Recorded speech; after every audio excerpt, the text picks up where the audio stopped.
Hello. Thanks for spending some more time with me. One of the more colorful figures in first century Judaism was a historian named Josephus.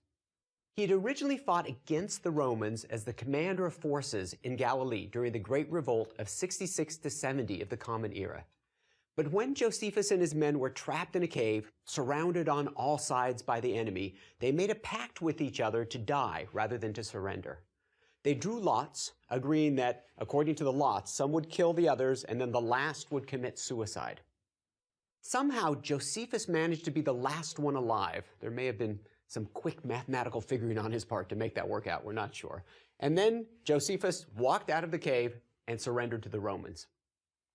As a prisoner of war, Josephus claimed to have had a revelation from God that Vespasian would be the next emperor. And when that came true, he was freed and then taken into imperial service as a scholar and a translator. And so it was that Josephus, the former general in Galilee, was in Jerusalem at the destruction of the temple in 70 CE, but on the Roman side. Josephus did, however, remain loyal to the traditions of his ancestors, and he wrote several books in Greek defending and explaining Judaism to a Gentile audience. In one of those books, he described the Jewish scriptures as follows.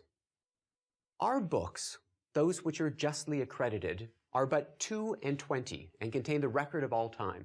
And then he continued, no one has ventured to add or to remove or to alter a syllable.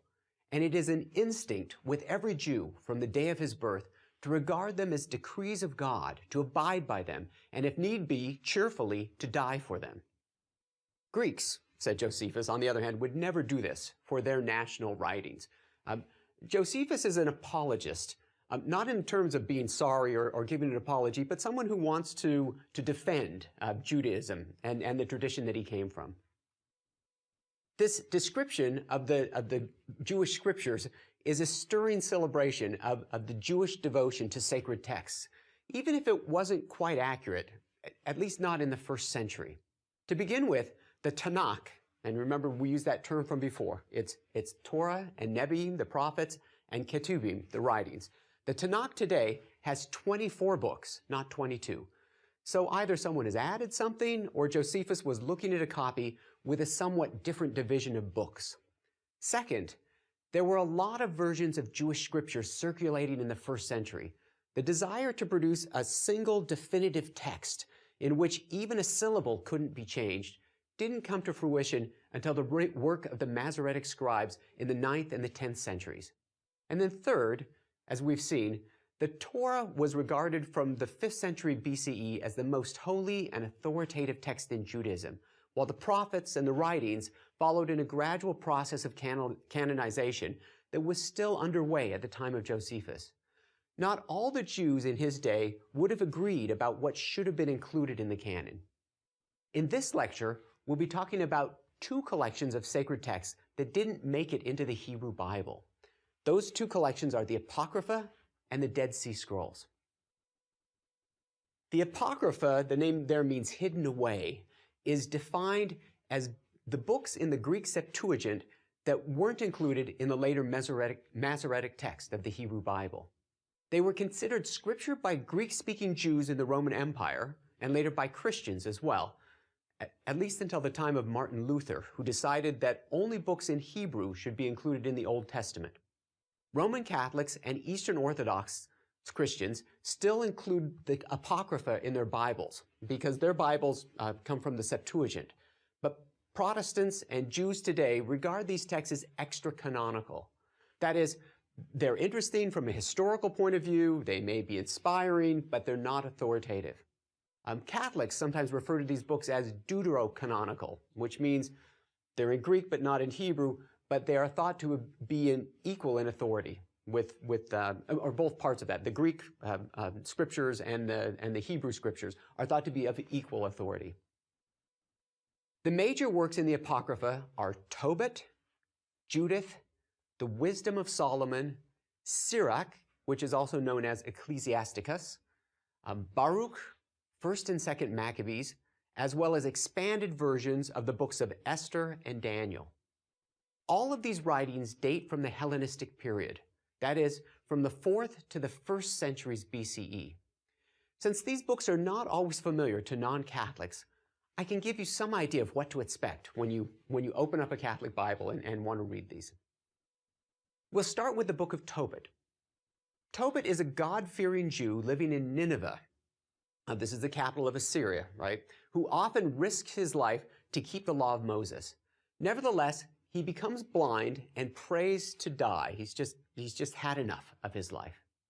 At the same time, there's a young woman named Sarah who also prays to die, since she has been married to 7 men, each of whom was killed by an evil demon named Asmodeus, an evil demon on their wedding night.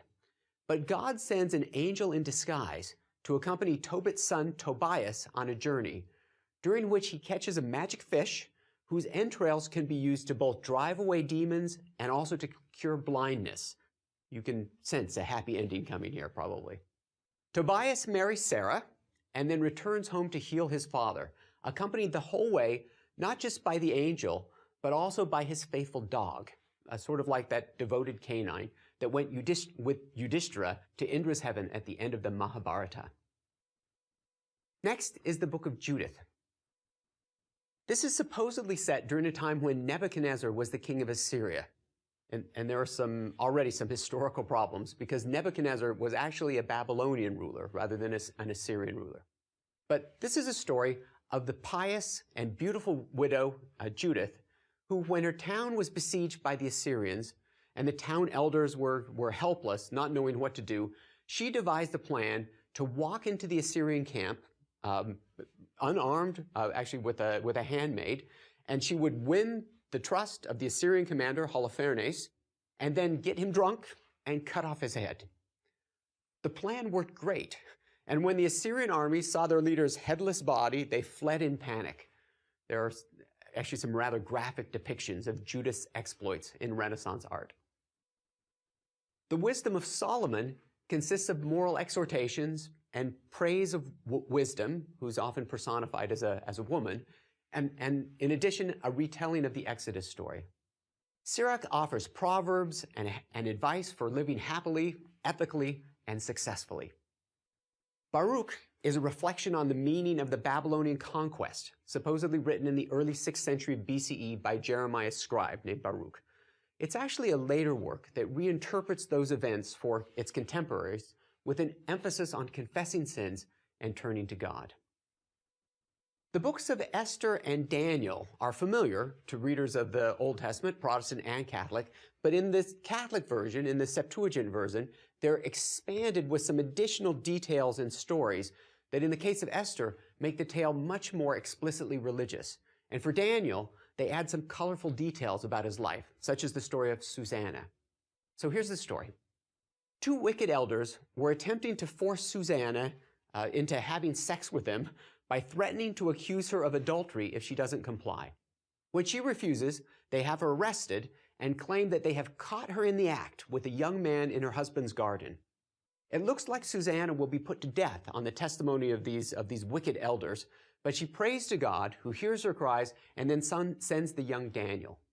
When Daniel comes into the situation, he hears what's going on, and then he separates the 2 false witnesses and asks each separately, under which tree did they see her adulterating, if that's the word? When their stories don't match up, then the deception is uncovered and they themselves are executed. Next, we'll turn to 1st Maccabees, which is a historical account of the years 175 to 135 before the Common Era, when the Jews, under the leadership of the Maccabee brothers, revolted against their Seleucid overlord, Antiochus IV, who had attempted to force the inhabitants of Judea to accept Greek culture by desecrating the Jerusalem temple and banning Jewish sacrifices, Torah study, circumcision, Sabbath observance, and kosher dietary restrictions. So he wants to pretty much get rid of traditional Jewish culture. The Jews rose up in revolt under the Maccabees. They defeated their oppressors, and they rededicated the temple that had been desecrated in an 8-day celebration, which was ever after memorialized as Hanukkah. though the miracle of the self-replenishing lamp oil is not in the book, the miracle that's probably familiar to you from Hanukkah celebrations to this day. Amazingly, the Jews succeeded in establishing an independent kingdom, which lasted for about a century until they were conquered by the Romans in 63 BCE. Ironically, a text that was so defiantly against Hellenization was preserved in Greek rather than in Hebrew. Second Maccabees, you might expect to be a sequel, but it's not. It's rather a more explicitly religious retelling of the early events of First Maccabee, which had adopted a fairly secular tone and didn't mention God much, despite the fact that the revolt was over religious principles. Second Maccabees takes a more religious perspective on those events, and it's also the only book in the Old Testament, aside from Daniel, which speaks directly of a resurrection. Resurrection was a controversial doctrine among first-century Jews. It was rejected by the Sadducees, who were the elite upper class who were associated with the temple and believed only in what was contained in the Torah. They weren't so keen on the prophets and the writings. Resurrection, on the other hand, was embraced by the Pharisees, whom we'll talk about more in the next lecture. Eventually, the doctrine of resurrection was listed by Maimonides, the great 12th century Jewish scholar, as one of the fundamental tenets of Judaism, but it wasn't central to the earliest forms of the religion. For those coming from a Christian background, in which resurrection is a given, it's at the heart of the Christian message, it might be worth thinking about what it would mean to be devoted to God and obedient to His commandments with no clear conception of an afterlife. That is, without the hope of heaven or the fear of hell. Would there still be enough motivation to keep all the commandments and be true to God if there wasn't a clear notion of the afterlife? It was just for this life. And there were many Jews in earlier times who believed that the covenant required obedience to commandments without any promise of heaven or threat of hell. As we've seen, some of the themes of the Apocrypha include new emphases on women. There are many striking women in these stories, like Esther and Judith. There are an emphasis on prayer and on the challenges that Jews face in staying true to their traditions, either as inhabitants of foreign lands or in Judea, in their own homeland, but under the political and cultural domination of occupying armies. The Apocrypha is pretty easy to find, since it was preserved by Christians and is included in many Christian Bibles and commentaries. There's another category of Second Temple Jewish writings, however, that you might have to dig a bit for. And this is the pseudepigrapha. Okay, pseudepigrapha means false writings. And these are texts that were written in the late centuries BCE or the early centuries of the Common Era and attributed to major figures of the Bible, such as Enoch or Moses. There are dozens of these kinds of pseudepigraphal texts. Although some Jews at the time seem to have accepted them as sacred and authoritative, these writings fell out of favor and, like the Apocrypha, tended to be preserved by Christians rather than Jews. One example is 1st Enoch, which tells of visions that Enoch had about the end of times, along with a great deal of lore about angels and astronomy. You may recall that Enoch is a major figure from the first chapters of Genesis. This book, 1st Enoch, was cited as scripture in the New Testament book of Jude. Another prominent book of Second Temple Jewish pseudepigrapha is Jubilees, an extensive rewriting of Genesis and Exodus that emphasizes calendar issues, the rules of ritual purity, and the importance of the Torah. And it portrays Adam and Abraham as living the law of Moses, even though Moses hadn't yet been born when Adam and Abraham lived. Interestingly, both 1st Enoch and Jubilees are still in the Bible of the Ethiopian Orthodox Church, and indeed the only full texts of each that have survived are not in Hebrew or Greek, but rather in the Ge'ez language of Ethiopia. Scholars learned more about the Apocrypha when the Cairo Geniza was discovered in 1896. The Jewish reverence for books is such that many hesitated to throw away old or dilapidated volumes, particularly if they were religious texts or if they were written in the sacred language of Hebrew, or if they might contain the name of God. So rather than throwing them out or burning them, synagogues had an old book repository called the Geniza, where volumes and stray pages could be stored away, and then eventually they would be given a formal burial in a cemetery. In 1896, Agnes Lewis and Margaret Gibson, two Scottish twin sisters, visited the Geniza at the Ben Ezra Synagogue in Old Cairo and brought back a few pages to show Solomon Schechter, a professor of Jewish studies at Cambridge. So in this Geniza, they never actually got around to bury these. They just had these stacks of fragments and old books that were laying around for a long time. When Professor Schechter saw these, he recognized their value, and he arranged for an expedition to Cairo and discovered that the Geniza contained more than 200,000 manuscript fragments, dating from the 9th to the 19th centuries.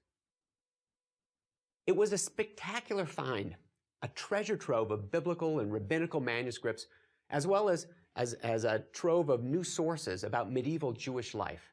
And in Lecture 13, we'll hear about a similar earlier 20th century discovery of thousands of Chinese Buddhist manuscripts that had been walled up in cave shrines at Dunhuang on the Silk Road. In the Cairo Geniza, there were 2 letters about the Aleppo Codex that we heard of before, and even fragments of Maimonides' own handwriting. But the document that first caught Professor Schechter's attention was a few lines of the apocryphal book of Sirach in Hebrew, a book that scholars thought had only survived in Greek. Schechter also noticed several large fragments of a previously unknown text that he hypothesized had been written by an early Jewish dissident group, spelling out the rules for their community. And this is a text that he titled the Zadokite Document. Schechter died in 1915. I'm sure that he would have been thrilled to have been proven right some 30 years later by another manuscript find in the Judean desert on the shores of the Dead Sea. Once again, there's an entire Great Courses lecture series on the Dead Sea Scrolls, but I can give you a quick preview here. The traditional story of the discovery of the Dead Sea Scrolls is that in 1947, a Bedouin boy herding goats near the ruins of Qumran threw a stone in a cave up in some cliffs nearby. He heard a crash, and then he scrambled up the cliff to take a look. And there he discovered clay jars that contained scrolls. Eventually, fragments of nearly 900 manuscripts were discovered in 11 different caves, dating from the 3rd century BCE to the 1st century CE, when the documents were apparently hidden away during the Great Revolt to preserve them from the Romans. There's still debate about who exactly wrote these scrolls, but the best guess is that there was a community of Essenes living at Qumran who had both a library and a scriptorium where they wrote out new copies of manuscripts. According to our friend Josephus, remember the 1st century historian, the Essenes were Jews who were critical of the authorities at Jerusalem, and they'd gone into the countryside or the desert to live a more pure lives of devotion, asceticism, and celibacy until the end of the world, which they expected would be coming pretty soon. Josephus reported that they lived in communal settings without money and without personal property. They ate common meals together, they performed daily ritual baths, and they refused to participate in temple sacrifices at Jerusalem. And in addition, they observed very strict Sabbath restrictions. Some of the inhabitants of Qumran were apparently not celibate, but otherwise most of the clues match. Okay, and you may be wondering, how do we know if people were celibate or not from archaeological data? In this case, there are over 1,000 people who have been buried in this old cemetery at Qumran. A few of those graves have been exhumed, and they include the bodies not just of men, but also of women and children. Those bodies are on sort of the outskirts of the main cemetery. And so there must have been women and children in the settlement somehow. Perhaps there were some Essenes who went with full celibacy and others who were more secular, who were still living with families. It's still kind of a mystery about who lived there and why. There are lots and lots have been written about the Qumran community and its relationship with the Dead Sea Scrolls. Okay, we're going to go back to that document that Professor Schechter had found in the Cairo Geniza, which he called the Zadokite document. And in that text, there was a description of a similar sort of community that had been founded by a mysterious preacher of righteousness who urged his followers to avoid the 3 nets of Belial, and that's the name of a demon. The 3 nets that will catch you up are fornication, riches, and profanation of the temple. Several longer copies of the same text were found among the Dead Sea Scrolls, and because it mentions the city of Damascus several times, it has been renamed the Damascus document. Other distinctive texts from the Qumran community, all of which were previously unknown before this discovery of these manuscripts in the desert. New texts include the community rule, which sets forth procedures for those who wish to join the group and for a governing council. The temple scroll, which offers a blueprint for how the temple should be rebuilt and its rituals carried out, assuming that the right people were someday put in charge. Remember that the Essenes weren't thrilled with the way that the Sadducees were running the temple in Jerusalem. And there was also a new text, previously unknown, called the War Scroll, which summarizes how the coming 40-year conflict will go between the sons of light and the sons of darkness. This is a sort of text that we now describe as apocalyptic. That is, it sees the present age as a time of conflict between the forces of good and the forces of evil. And then it looks forward to the day when judgment will come, God's judgment will overtake the wicked, while the righteous enjoy a new messianic age under the rule of a king from the lineage of David. Remember that a Messiah is originally thought of as an earthly king, and then later as a future king descended from David. An apocalyptic perspective can also be seen in one of the latest books to make it into the Tanakh, the book of Daniel. There are many fragments from dozens of distinctive Qumran texts dealing with liturgy, the calendar, various regulations, thanksgiving hymns and psalms, and unique commentaries on the scriptures. There's also the copper scroll, written not on parchment, but etched into copper, that purports to reveal the locations of some 60 places in the Holy Land, where treasures have been buried. And yes, people have looked for those and have come up with nothing. These are all the sacred texts of a religious group that no longer exists. We'll take up that general topic in Lecture 34. That is, how we might respond to other people's scriptures when there aren't any more of those people around. About 2/3 of the nearly 900 scrolls that were hidden by the Qumran community were writings that were specific to their particular type of Judaism or other similar marginal movements. But 222 of those were copies not of the marginal movements, but of these texts, were copies from books of the Bible, with another 10 scrolls from the Apocrypha, from Tobit, Sirach, and Baruch, and then several dozen texts from the pseudepigrapha. The Qumran community especially liked 1st Enoch and Jubilees. Now remember, we just have fragments from most of these scrolls, but there's at least a bit from every book in the Bible except for Esther. And we're not sure if maybe there was something that has since been lost or was decayed or destroyed by time, or if the inhabitants of Qumran didn't view Esther as being authoritative. We're not sure, but that's the only book that's missing from the Qumran scrolls. It's clear that the community of the inhabitants of Qumran cared more about some books than others, starting with the Torah, as you might guess, right? So texts from the Dead Sea Scrolls, of which there are more than 10 separate copies, okay, and we've just got bits from each of these copies, but we can tell that there are different copies. So more than 10 include, in descending order, Psalms, there are 39 copies of that, Deuteronomy with 33 copies, 1st Enoch, from the Apocrypha with 25 copies, Genesis, 24 copies, Isaiah, 22 copies, including an almost complete copy of the book of Isaiah, which is just magnificent. And then Jubilees, 21 copies, the book of Exodus, 18 copies, Leviticus, 17 copies, and Numbers, 11. So you can hear those first 5 books of the Chumash, of the Pentateuch, in that list. We can talk a bit about what the Dead Sea Scrolls means for biblical studies, but first, let's pause for a moment to admire and to feel sorry for those scholars who work with these materials. Aside from that nearly complete scroll of Isaiah that I just mentioned, and half a dozen other large scrolls that had generally held together, scholars mostly are faced with bits and pieces of texts, some 25,000 fragments in all, and their task was to fit together whatever they could. It would be like mixing up 800 jigsaw puzzles, remember there are 800 different scrolls, and then discarding most of the pieces, and then trying to put together what remains, with little idea of the borders, or what was missing, or even what the picture on the box was. Most of the scrolls are in Hebrew, so it's relatively easy to pick out the few fragments of scrolls that are in Aramaic or Greek.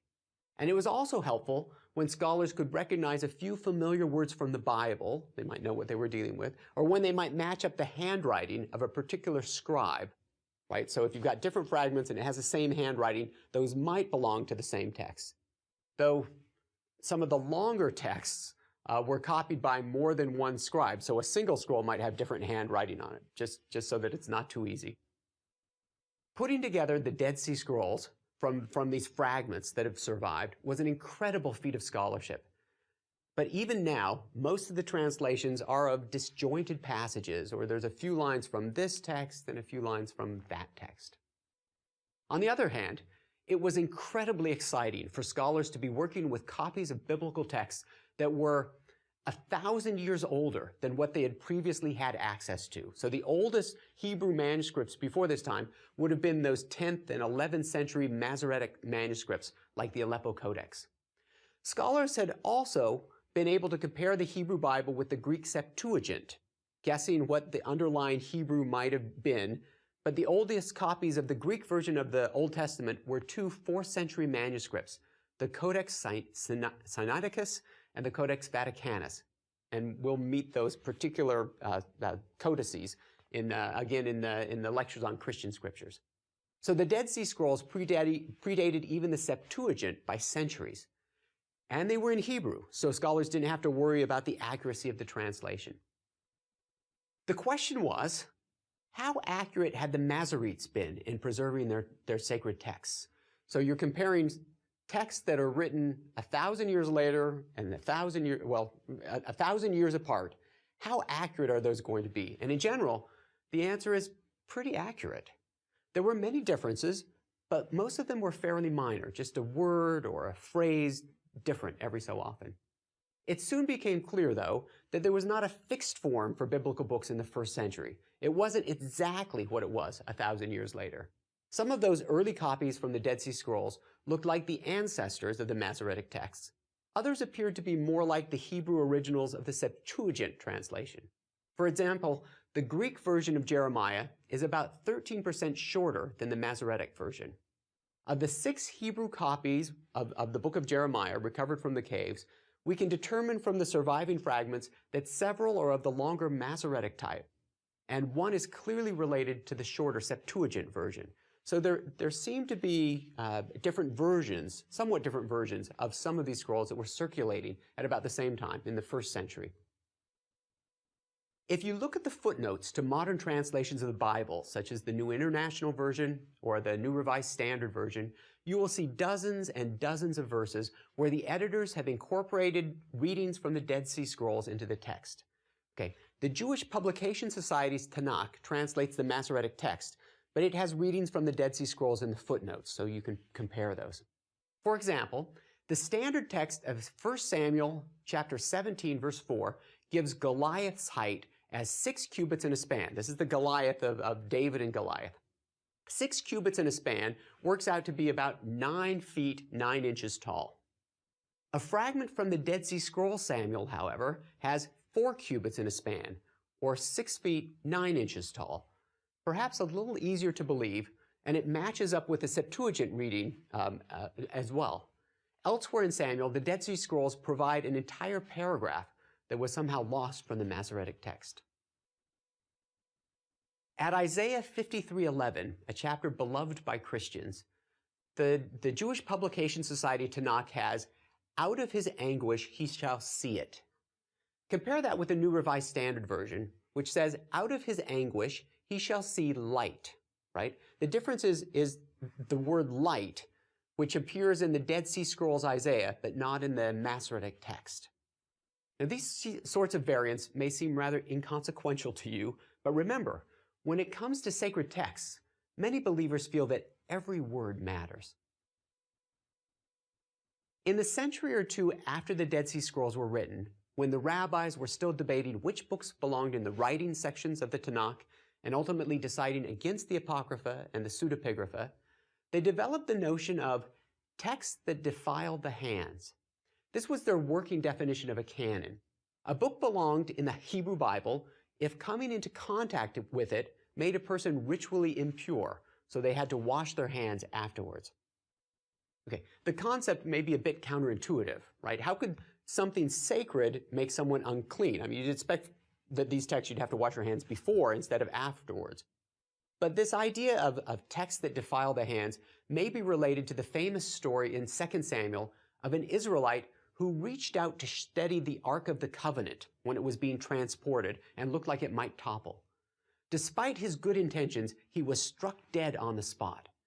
Some objects can be so awesomely holy that they become dangerous to ordinary mortals. Today, when the Torah scroll is read in a synagogue, the reader follows along in the text with a yad, or a Torah pointer, which is a 6 to 8 inch piece of thin silver that ends in the shape of a tiny hand.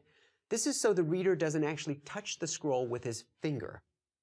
Remember that the Torah scroll is thought of as being particularly holy, and it's copied with great care and precision, and it needs to be taken care of, and it's given a lot of reverence. But also, this idea of not touching it may be as much for the protection of the reader as for the Torah scroll. But who are the rabbis? Where do they get the authority to decide which texts are in the Bible and which aren't, and when you have to wash your hands, and how you need to treat these texts, and what you need to do? Where do they come from? And what about that marvelous text that they themselves produced, the Talmud? And that will be the subject of our next lecture.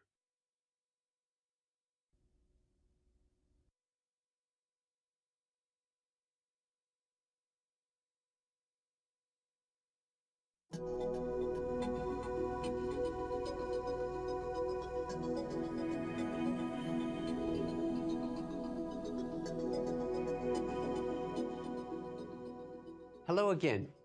This lecture will complete our overview of the sacred texts of Judaism. The process by which Jews became the people of the book began after the destruction of the first temple by the Babylonians in 586 BCE, and then it reached its culmination a few centuries after the Romans leveled the second temple in 70 of the Common Era. In the absence of kings, prophets, and priests, a new group arose to help Jews scattered all over the world fashion a new identity and preserve their traditions. These were the rabbis, or teachers of Torah. The word rabbi means my master. Unlike priests or kings, being a rabbi was not a hereditary position. It came through individual effort and study. And although there are no rabbis mentioned in the Hebrew Bible, the profession had its roots in the Second Temple era with the Pharisees. The historian Josephus described 3 philosophical groups or parties among the Jews in the 2nd to the 1st centuries BCE. The first group were the Essenes. These Jews rejected the authority of the temple priesthood, and they withdrew from society to live lives of purity and asceticism. Remember, these were probably the group that were responsible for the Dead Sea Scrolls. The second group in the 1st century BCE were the Sadducees. And these were wealthy, aristocratic, priestly authorities who were associated with the temple. And third were the Pharisees, who were devoted to the study and application of the Mosaic Law.